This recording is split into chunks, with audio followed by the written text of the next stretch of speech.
Sit down, Ankita. Thank you, sir. Ankita, introduce yourself. Good afternoon, everyone. My name is Ankita Agarwal. I was born and brought up in Kolkata, West Bengal, where I also did my schooling. I graduated with a BA in Economic Honours from St. Stephen's College, Delhi University. Post that, for a year, I worked in a private sector firm in the development consultancy space. Right now, I am undergoing training at the National Academy of Customs, Indirect Taxes and Narcotics in Faridabad. When did you join customs? Sir, I started training on March 26, 2022. 22? Yes, sir. But right you were now. selected in which year? So the results came out in 2020. I took a 1 year long. 1 year, so 2020 and then 21, but you joined in 22? Sir, we were supposed to join in December 2021, but the current batch, which was ongoing the foundation training in Mussoorie, they would only finish their training in March. So since we were supposed to join with them, our joining got delayed by 3 months. Okay. What are your hobbies?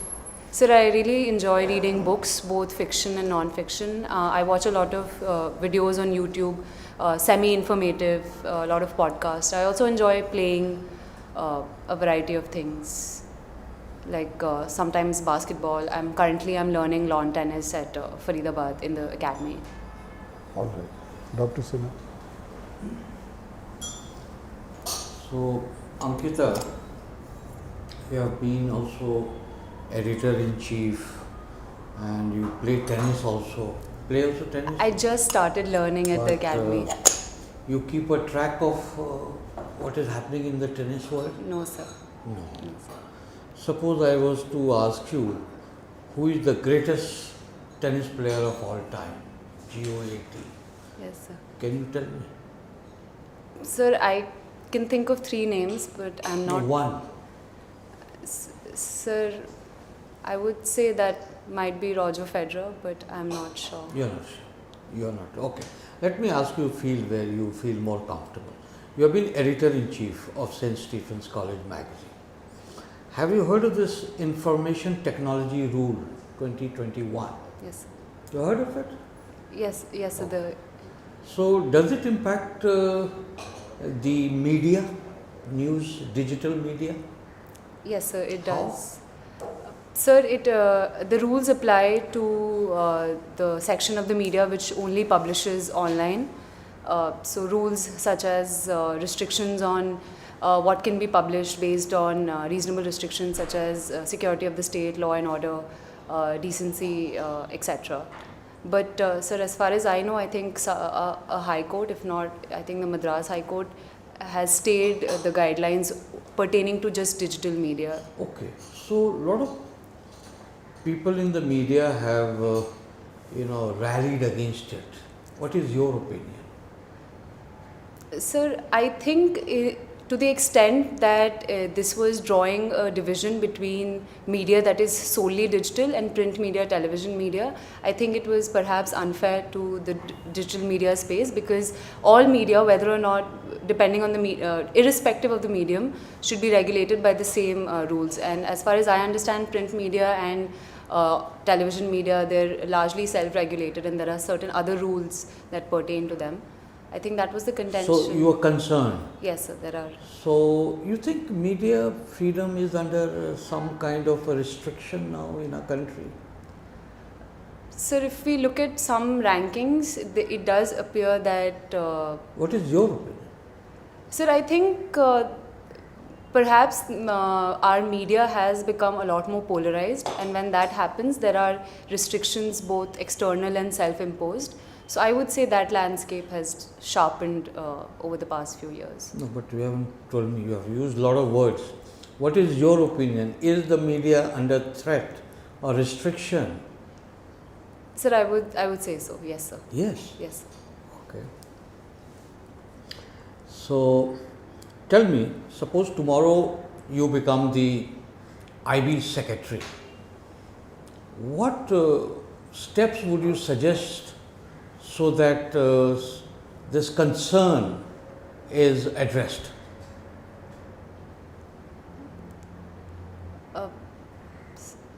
So one would be that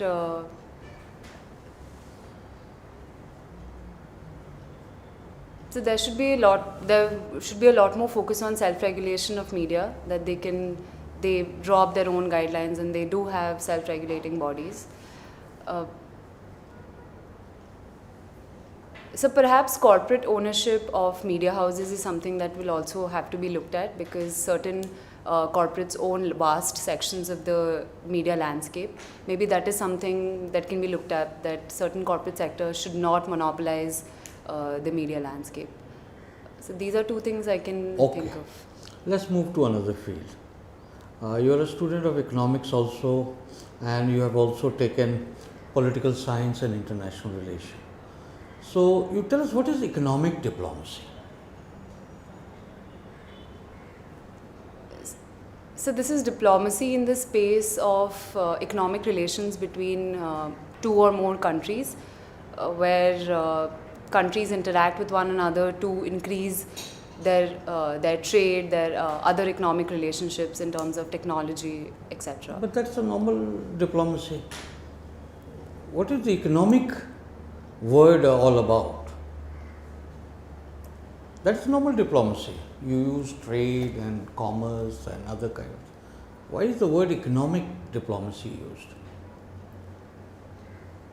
Sir, I'm not sure, but I think it pertains to the fact that the economic relationship between the countries is put on a higher pedestal, expecting that once economic interdependence increases between the said countries, then issues such as conflicts, etc., can be reduced, those things, but I'm not 100% sure.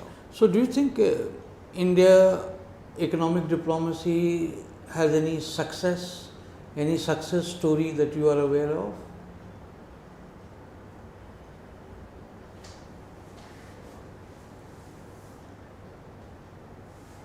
Sir, I would say Bangladesh is a country with whom because of our economic interdependence, other issues of high politics stays on the back burner, because both countries are important to each other. So give one example in relation to Bangladesh. Sir, I would say that when in our domestic politics, if Bangladesh is ever brought up by domestic parties, then that does not really affect our relationship with Bangladesh negatively that much, because both countries recognize that our economic interdependence is high and these issues cannot be allowed to supersede that. Oh, thank you. Ankita, since you have just joined service, I will not ask you question related to your present job, but let me ask you some current affairs and test your knowledge of economics also. Geeta Gopinath, you know who she is? Geeta Gopinath? Yes, sir. Deputy MD of IMF. Yes, sir. She says that sanctions will lower dollar dominance and accelerate adoption of digital currency. Yes. What do you say? Sir, I would have to agree with Ms. Gopinath, because the reason sanctions hurt countries against whom they are levied is because of the dominance of dollars in trade and remittances. Countries like Russia, they have, because they are the most affected by sanctions, they, especially since 2014, had already started de-dollarizing their economies by trying to trade more in other currencies, particularly the Chinese yuan. And that process will only accelerate with the current round of sanctions. Whether or not it will lead to the dominance of digital currency, that I would say is... No, she is not saying digital, adoption of digital currency, not dominance of digital currency. So, yes, it will lead to adoption of digital currency, but... accelerate adoption of digital. Yes, sir. No, she says two country blocks, like India is having a rupee-ruble arrangement. So such blocks would be formed. Yes, sir. You agree with her? So I wouldn't say a bloc would be formed where India would be on one side and some other country, but... No, not necessarily India. She is talking in general. That two country blocks will be formed and dollar dominance would decrease. So dollar dominance will decrease. I will agree with that statement. Whether or not the world can be divided into blocks because of this, that is a larger No, geopolitical but then question. how does India trade with Russia, for instance? Till you have, because Russia cannot trade in dollars now. Yes. So rupee ruble arrangement has to come into force. That becomes, then it becomes a two-country bloc. Yes, in that sense, that will happen. And those efforts have been increasing since 2014, since the sanction on Russia after the But annexation what of do you Crimea. think of dollar dominance? Is it justified? Because Americans are living on borrowed money, enjoying because of dollar dominance. Yes, sir. Sir, while I would say that dollar dominance does benefit America disproportionately, but the alternative would be in the current context would be dollar being facing competition from the Chinese yuan, and from the Indian perspective, that alternative is not very attractive either. So, just purely from an Indian perspective, dollar dominance might not be the best, but it's perhaps the worst of all evils right now. Now a follow-up question. Russia has also been debarred from SWIFT. Yes. So merely by not trading in dollars, how do you have a mechanism by which messaging can be done? So I think Russia and China together are building their own version of SWIFT, but analysts say that that will not succeed because global finance needs more interconnectedness for it to work. Okay. Let's move to another subject. LIC IPO. Are you aware of what's happening on that? It has been postponed for Yes. some time. But what do you think would be the valuation like? So the figure, Yeah, something has come out in the press. I am wanting to know how much you remember out of that. so I don't remember the figure, but I do know that the prediction is that when the LIC IPO does come through, it will become the most valued company by market capitalization. No, on what basis do you say that? It's based on newspaper reports. No, newspapers don't, that is just speculation. Have you heard of what is called embedded value? No. Okay, we'll discuss this later on. Let me ask you one question which I was asked during my IAS interview. Okay, sir. See, during partition time,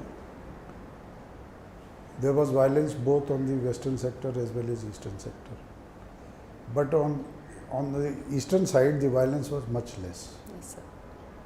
Why do you think that happened? So based on what I've read, one of the main reasons is that on the eastern sector, it was already known that partition was not as sudden. So the movement had started to happen. So that's why it was not as cataclysmic. So whereas in the western sector, it was not really known what part of the country is going to which country. So that was one of the reasons. Secondly, sir, I think no, sir, I would actually just stick to that. Okay, That is what I've That was not read. the answer I gave. But anyway, we'll discuss it during feedback time. Now let me ask you one more question. Are you aware of the tax collection figures of how the country has done in the financial year that has just ended? Sir, I remember the approximate and I remember the GST collections for the last Okay, month. GST, tell me. Indirect taxes. So for the last month, No, last month. I'm talking of financial year.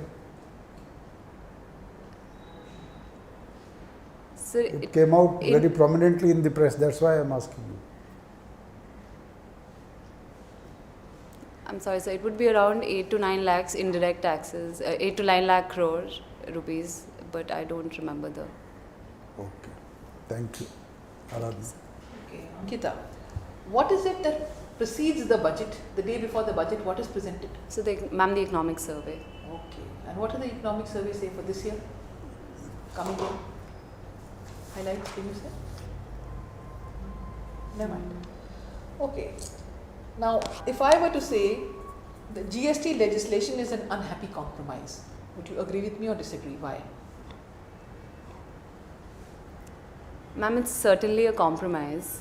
but I would not like to characterize it as unhappy. So why do you call it happy? I would call it happy because the reason the states, both the states and the union government compromised was because the expectation was that in the long term it would be beneficial to the India as a So what country. has happened? Where have indirect tax collections gone? As per the trajectory projected, where are we? Ma'am, I think in terms of projected, we are doing well, but No, we have reached the target as projected.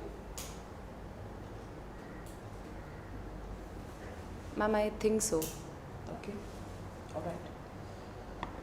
So do you have something else to say on that? So, ma'am, I think the compromise perhaps feels a little more burdensome on the states because of the compensation issues. The states feel that they have not been fairly compromised, And what about particularly leaving, because what of the. about leaving out liquor and leaving out oil?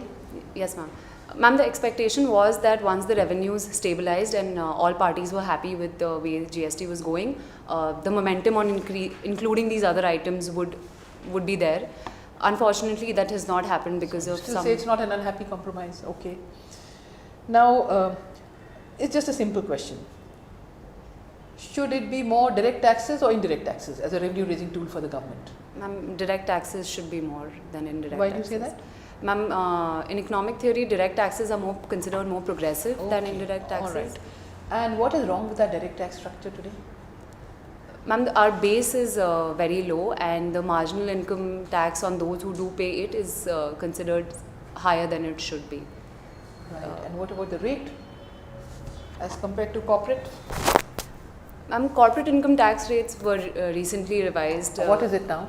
Ma'am, it is 15% for those who invest before a certain deadline. And what is the personal income tax rate? Ma'am, there are slabs. Yeah, the highest slab, obviously, we're comparing.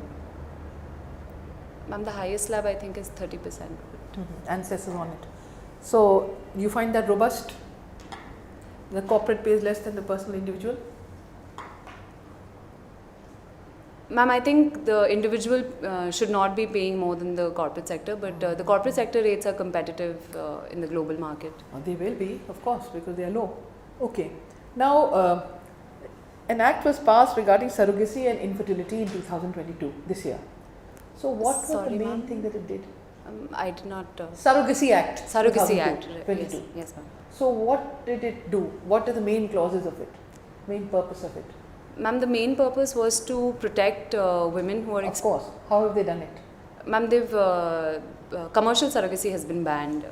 Surrogacy can only be undertaken by women who are related to the sanctioning couple. And you're not allowed to pay the woman for her services as a surrogate. You need to pay her for her medical expenses, but not pay her for her services as a Anything carrier. else for the welfare of the woman, the surrogate mother? Ma'am, there are various Biological mother, rather. Yeah. various safeguards. Like? The baby cannot be abandoned once the contract What has. of the mother herself? The carrying mother? Yes. Ma'am, they need to take care of her postnatal expenses. Is there any age criteria? Is there any insurance criteria? Okay, never mind. What are key women's health issues today in India? Say 4 key health issues in priority. Ma'am, number one would be undernutrition. Undernutrition, I would say, because more than 50% of Indian women are anemic, according to NFHS. So malnutrition, as per you, is anemia. Nothing to do with micronutrients, nothing to do with that. No, ma'am, I was coming to that. Okay, all right, please do. Yes, ma'am. So, anemia, then inadequate calorie intake, and then hidden hunger, which is the lack of micronutrients, then reproductive health in terms of awareness and post-reproductive and pre-reproductive health issues. And that's all I can. Okay. My last question. It's on, you've done pol science, no? That was your subject. So, our constitution has unitary and federal features. Where have we moved today vis-a-vis what the constitution said?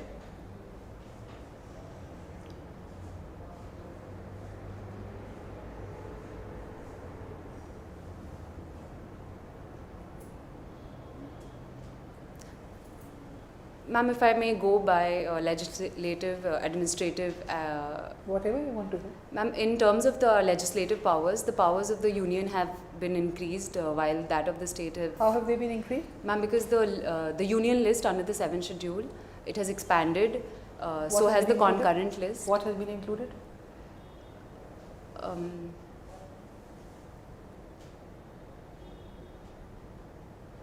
Ma'am, I'm not All sure. Some items from the state list were moved to the concurrent list, and the expansion in the state list has not been proportionate.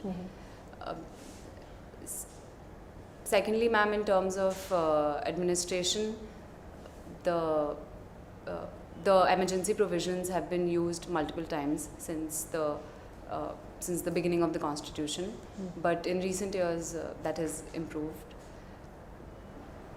Then, ma'am, the tax structure, it's hard to say whether or not we move towards a unitary or federal, more federal structure That's when by it comes consensus. to. That's by consensus. So, ma'am, when it comes to the financial aspect of the constitution, then I would say that it has neither become more federal, more unitary, but in terms of legislative aspects, it's become more unitary. Thank you.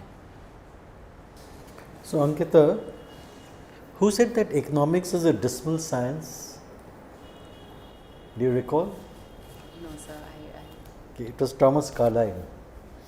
Tell me, what is your opinion on lateral entry and the current phase of lateral entries which are taking place? How do they differ fundamentally from the past?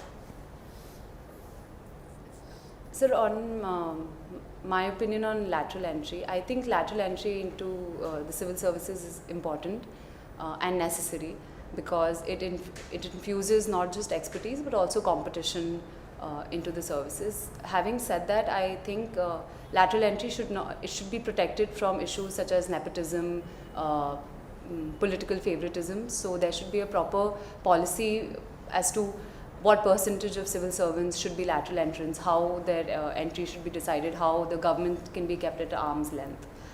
But does it not have a deleterious effect on morale? People who have given the civil service exam and who have gotten after a lot of labor and effort, they find themselves being denied promotions because these are being occupied by lateral entrants. How would you react to that? Sir, I would understand the concerns of the career civil servants, as they're called, but there are also allegations that within the services there is a lack of incentive. That's because promotions are automatic, etc.